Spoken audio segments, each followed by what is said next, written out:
ಈಡೇರಿಸಲಿಕ್ಕಾಗಲ್ಲ, ರಾಜ್ಯ ಆರ್ಥಿಕವಾಗಿ ದಿವಾಳಿ ಆಗಿಬಿಡ್ತದೆ, ಖಜಾನೆ ಖಾಲಿ ಆಗಿಬಿಡ್ತದೆ, ಅಭಿವೃದ್ಧಿ ಕೆಲಸಗಳಿಗೆ ದುಡ್ಡಿರಲ್ಲ ಅಂತೇಳಿ ಇವತ್ತು ಈ ಗ್ಯಾರಂಟಿ ಯೋಜನೆಗಳನ್ನು ಜಾರಿ ಮಾಡಿದ ಮೇಲೆ ಕರ್ನಾಟಕ ಇಡೀ ದೇಶದಲ್ಲೇ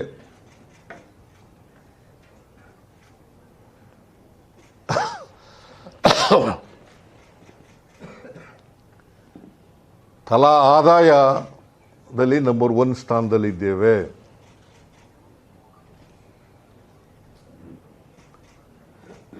ತಲಾ ಆದಾಯದಲ್ಲಿ we are number 1 in the entire country.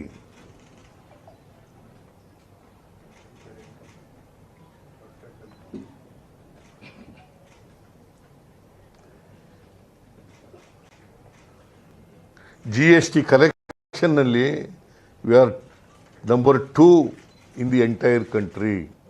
Maharashtra is number 1.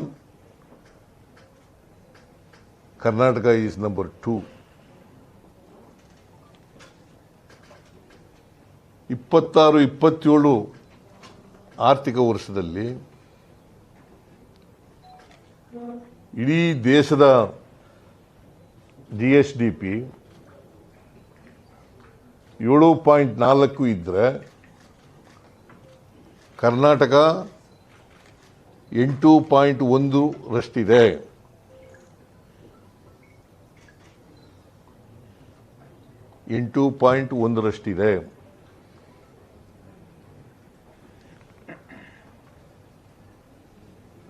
ಸಿದ್ದರಾಮಯ್ಯನವರು ಮುಖ್ಯಮಂತ್ರಿಯಾಗಿ ಹಣಕಾಸಿನ ಮಂತ್ರಿಯಾಗಿ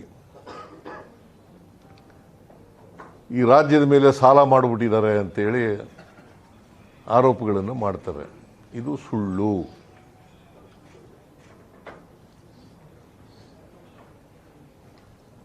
ಸುಳ್ಳು ಆರೋಪ, ರಾಜಕಾರಣಕ್ಕೋಸ್ಕರ ಮಾಡ್ತಕ್ಕಂಥ ಆರೋಪ.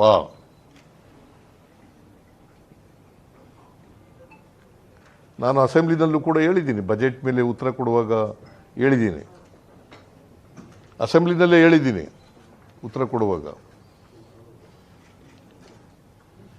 GSDP ಫಿಸ್ಕಲ್ ರೆಸ್ಪಾನ್ಸಿಬಿಲಿಟಿ ಆ್ಯಕ್ಟು 2002ರಲ್ಲಿ ಪಾಸಾಯಿತು.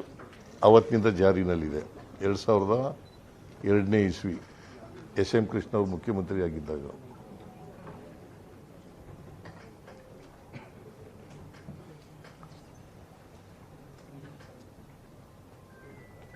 ಮೂರು ಮಾನದಂಡಗಳನ್ನು ಹೇಳ್ತಾರೆ ಅಲ್ಲಿ. ಒಂದು ಫಿಸ್ಕಲ್ ಡಿಫಿಸಿಟ್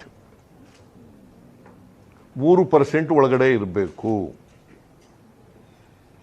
ಒಂದು ರಾಜ್ಯದ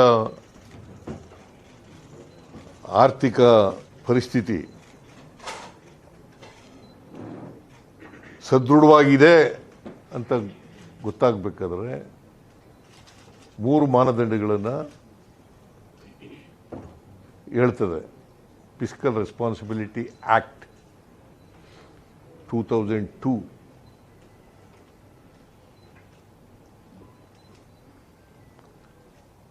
ಅದರ ಪ್ರಕಾರ ನಮ್ಮ ಫಿಸ್ಕಲ್ ಡಿಫಿಸಿಟ್ 3% ಒಳಗಡೆ ಇರಬೇಕು.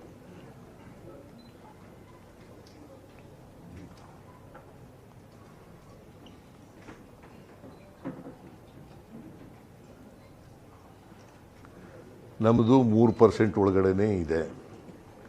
ಕರ್ನಾಟಕದ ಫಿಸ್ಕಲ್ ಡಿಫಿಸಿಟ್ಟು 3% ಒಳಗಡೆ ಇದೆ.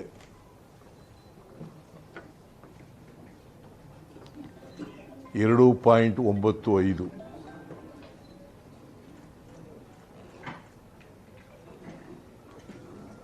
ಆಮೇಲೆ ಸಾಲ ನಮ್ಮ GSDPಯ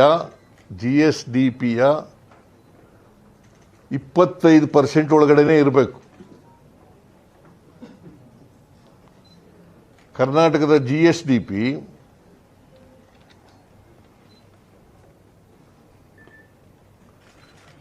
30 ಲಕ್ಷಕ್ಕೂ ಹೆಚ್ಚು. ಕರ್ನಾಟಕದ GSDP 30 ಲಕ್ಷಕ್ಕೂ ಹೆಚ್ಚು ನಮ್ಮದು GSDP.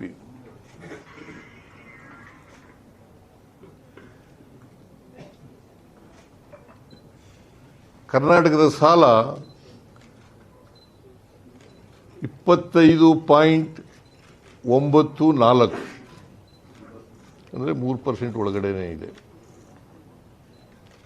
25 ಅಂತ ಬರ್ಕೋಬೇಡಿ, 24.94, 25% ಒಳಗಡೆ ಇರಬೇಕು. 24.94. ಆಮೇಲೆ ಇನ್ನೊಂದು ಏನು ಹೇಳ್ತದೆ ಮಾನದಂಡ ಅಂತಂದ್ರೆ ರೆವಿನ್ಯೂ ಸರ್ಪ್ಲಸ್ ಇರಬೇಕು.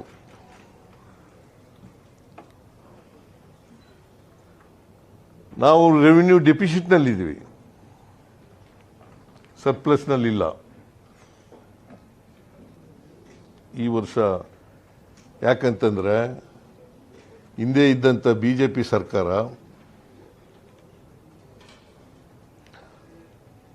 ಆರ್ಥಿಕವಾಗಿ ಹಾಳು ಮಾಡಿಟ್ಟಿತ್ತು.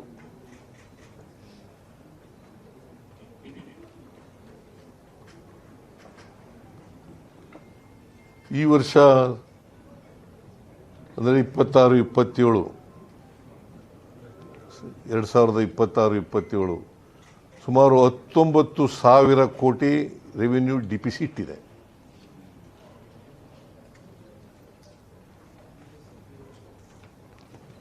ಅದು ಯಾಕೆ ಡಿಫಿಸಿಟ್ ಆಯಿತು ಅಂತಂದ್ರೆ 15ನೇ ಹಣಕಾಸಿನ ಆಯೋಗ ನಮಗೆ ಕೊಡಬೇಕಾಗಿದ್ದಂಥ ಹಣವನ್ನು ಕೊಡಲಿಲ್ಲ.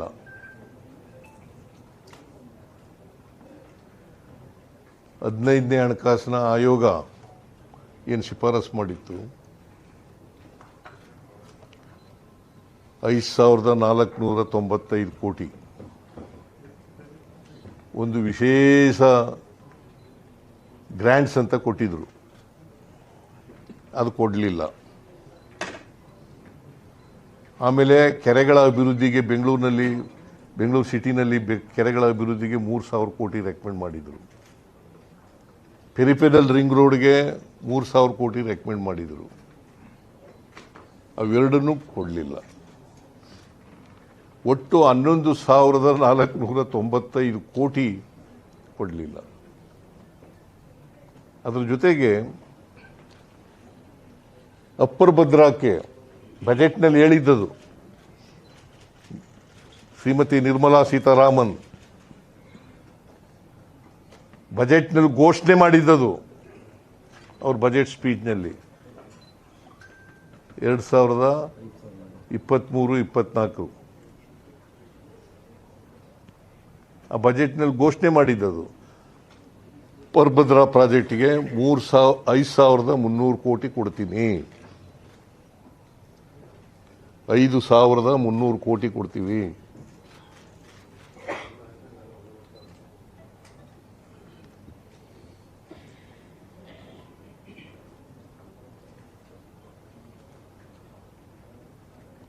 ಆಮೇಲೆ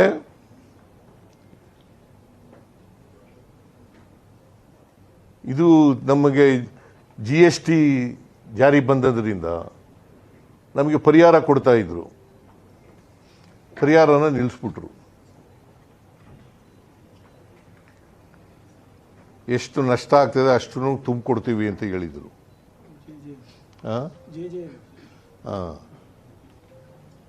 ಆಮೇಲೆ JJM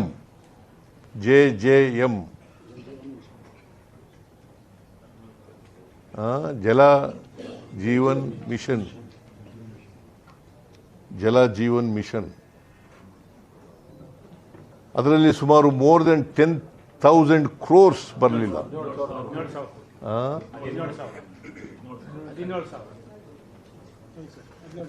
17,000 ಕೋಟಿ.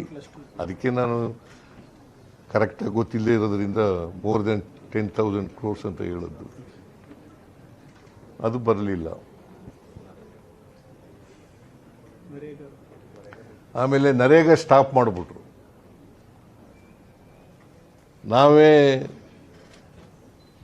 ವರ್ಷದ್ದು ಹಣನೂ ಕೂಡ ಕೊಡಲಿಲ್ಲ.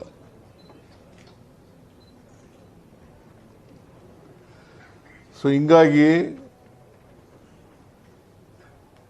ನಮ್ಮ ಬಜೆಟ್ ರೆವಿನ್ಯೂ ಡಿಫಿಸಿಟ್ ಆಗಲಿಕ್ಕೆ ಕಾರಣ ಆಯಿತು. ಅದರ್ವೈಸ್ ನಾವು ಸರ್ಪ್ಲಸ್ನಲ್ಲೇ ಇರ್ತಿದ್ದೆವು.